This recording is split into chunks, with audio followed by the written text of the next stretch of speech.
Know that 1/5 of your battle gains belongs to God and the messenger, to close relatives and orphans, to the needy and travelers, if you believe in God and the revelation we sent down to our servant on the day of the decision, the day when the two forces met in battle. God has power over all things. Remember when you were on the near side of the valley, and they were on the far side and the caravan was below you. If you had made an appointment to fight, you would have failed to keep it. Homanum, but the battle took place, so that God might bring about something already ordained, so that those who were to die might die after seeing a clear proof, and so that those who were to live might live after seeing a clear proof. God is all-hearing and all-seeing. O prophet, remember when God made you see them in your sleep as few. If he had shown them to you, believers, as many, you would certainly have lost heart and argued about it, but God saved you.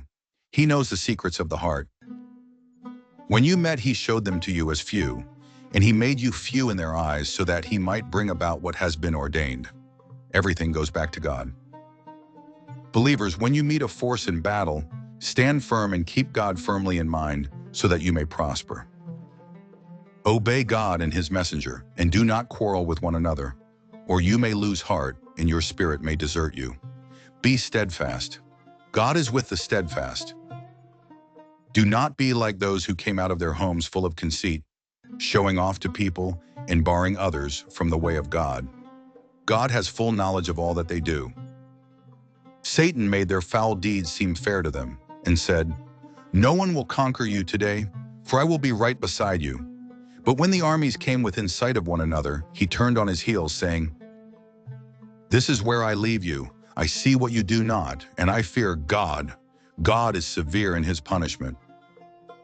The hypocrites and those who have sickness in their hearts said, "These people, the believers, must be deluded by their religion. But if anyone puts his trust in God, God is mighty and wise." If only you, O prophet, could see when the angels take the souls of the disbelievers, how they strike their faces and backs. It will be said, "Taste the punishment of the fire." This is caused by what your own hands have stored up for you. God is never unjust to his creatures. They are like Pharaoh's people and those before them who ignored God's signs. So God punished them for their sins. God is strong and severe in his punishment. He did this because God would never change a favor he had conferred on a people unless they changed what was within themselves. God is all-hearing, all-knowing. They are indeed like Pharaoh's people and those before them who denied the signs of their Lord. We destroyed them for their sins, and we drowned Pharaoh's people. They were all evildoers. The worst creatures in the sight of God are those who reject him and will not believe. Who, whenever you, O prophet, make a treaty with them, break it, for they have no fear of God. If you meet them in battle, make a fearsome example of them to those who come after them, so that they may take heed. And if you learn of treachery on the part of any people, throw their treaty back at them, for God does not love the treacherous. The disbelievers should not think they have won. They cannot escape.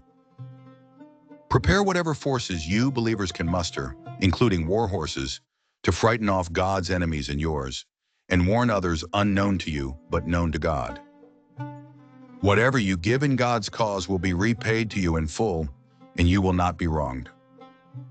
But if they incline towards peace, you, O prophet, must also incline towards it, and put your trust in God.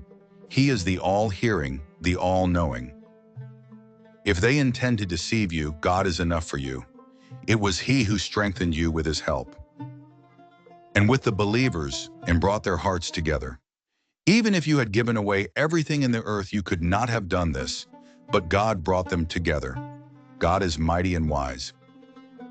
O prophet, God is enough for you and for the believers who follow you. Prophet, urge the believers to fight. If there are 20 of you who are steadfast, they will overcome 200, and 100 of you, if steadfast, will overcome 1,000 of the disbelievers, for they are people who do not understand. But God has lightened your burden for now, knowing that there is weakness in you. A steadfast 100 of you will defeat 200, and a steadfast 1,000 of you will defeat 2,000 by God's permission. God is with the steadfast. It is not right for a prophet to take captives before he has conquered the battlefield. You people desire the transient goods of this world, but God desires the hereafter for you. God is mighty and wise. And had it not been preordained by God, a severe punishment would have come upon you for what you have taken.